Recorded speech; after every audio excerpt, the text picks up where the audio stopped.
तो स्टूडेंट्स हम लोग असामान्य द्वितीयक वृद्धि जिसे एबनॉर्मल सेकेंडरी ग्रोथ या एनोमेलस सेकेंडरी ग्रोथ कहते हैं उसके बारे में अध्ययन करते हैं। तो जैसा कि मैंने आपसे बताया कि आपका जो सामान्य द्वितीयक वृद्धि होती है यह द्विबीजपत्री तनों तथा जिम्नोस्पर्म में पाई जाती है, क्योंकि इनका जो संवहन मंडल जो होता है यह खुले प्रकार का होता है, जिसमें जाइलम तथा फ्लोएम जो है आपका एधा के द्वारा क्या होते हैं, अलग रहते हैं, उनका सेपरेशन होता है। एक बीजपत्री पादप में सामान्य द्वितीयक वृद्धि क्या होती है, नहीं पाई जाती है। इसका मुख्य कारण यह है कि इसमें जो संवहन मंडल जो होता है वह क्या होता है, आपका बंद प्रकार का होता है, एधा की अनुपस्थिति आपकी होती है। सो एधा की अनुपस्थिति होने के कारण इसमें क्या होता है, द्वितीयक वृद्धि नहीं होती है। ऐसा देखा गया कि कुछ जो एक बीजपत्री पादप हैं उनमें द्वितीयक वृद्धि पाई जाती है, लेकिन यह द्वितीयक वृद्धि जो है द्विबीजपत्री तथा जिम्नोस्पर्म में होने वाले द्वितीयक वृद्धि से क्या होती है, भिन्न होती है। तो हमने आंतरिक संरचना का अध्ययन किया, जो मुख्य पादप है जिसमें द्वितीयक वृद्धि पाई जाती है, वैसे एक बीजपत्री पादप जिसमें द्वितीयक वृद्धि पाई जाती है या असमान द्वितीयक वृद्धि पाई जाती है वह है एलो है, एगेव है, आपका ड्रॉसिना है।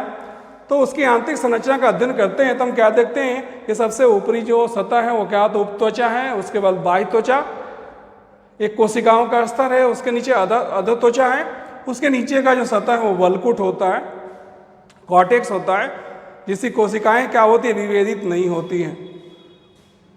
उसके नीचे क्या होता है, आपका बहुएधा का क्या होता है, सतह होता है, जिसे मल्टीपल कैम्बियम कहते हैं। अब यहाँ पर याद रखें कि सामान्य जो द्वितीयक वृद्धि पाई जाती है उसमें क्या होता है, एधा जो है आपका एक बार में जो है एक एधा का क्या होता है, निर्माण होता है, लेकिन यहाँ जो है बहुएधा जो है एक साथ क्या हो जाता है, इनका निर्माण होता है।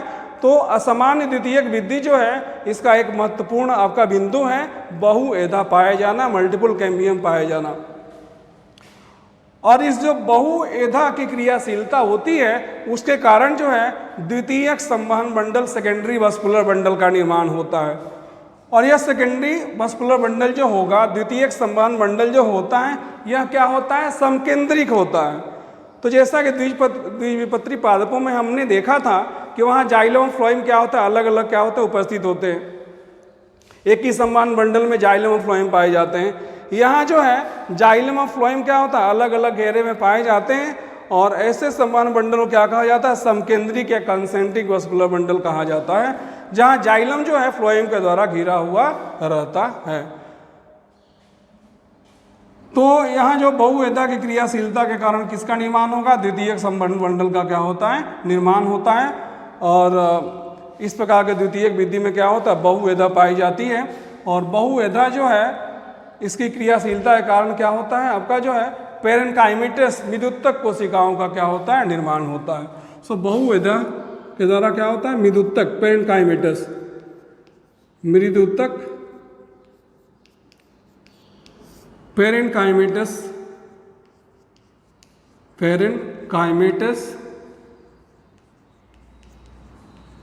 कोशिकाओं का निर्माण होता है। तो आज हमने चर्चा की किसके बारे में, असामान्य द्वितीयक वृद्धि के बारे में। तो हमने देखा कि असमान द्वितीयक वृद्धि किसमें होती है, कुछ एक बीजपत्री पादप जैसे आपका एलो है, एगेव है, इसमें पाई जाती है। उन एक बीजपत्री पादपों में क्या होता है, संवहन मंडल क्या होता है, में एधा क्या होता है, अनुपस्थित होता है। दूसरा संवहन मंडल के बाहर क्या होता है, एधा का निर्माण होता है। संवहन मंडल बिखरे हुए होते हैं, स्केटर्ड वस्कुलर मंडल पाए जाते हैं, बिखरे हुए होते हैं। और एधा की क्रियाशीलता के फलस्वरूप समकेंद्रिक सेकेंडरी वस्कुलर बंडल का निर्माण होता है, जो क्या होते हैं, समकेंद्रिक होते हैं। तो जब द्वितीयक वृद्धि एक बीजपत्री पादपों में पाई जाती है तो इस प्रकार के द्वितीयक वृद्धि को असामान्य द्वितीयक वृद्धि, एनोमेलस द्वितीयक वृद्धि कही जाती है। तो हम लोग अगले क्लास में मिलते हैं नए टॉपिक के साथ। तब तक के लिए all the best, thank you, धन्यवाद।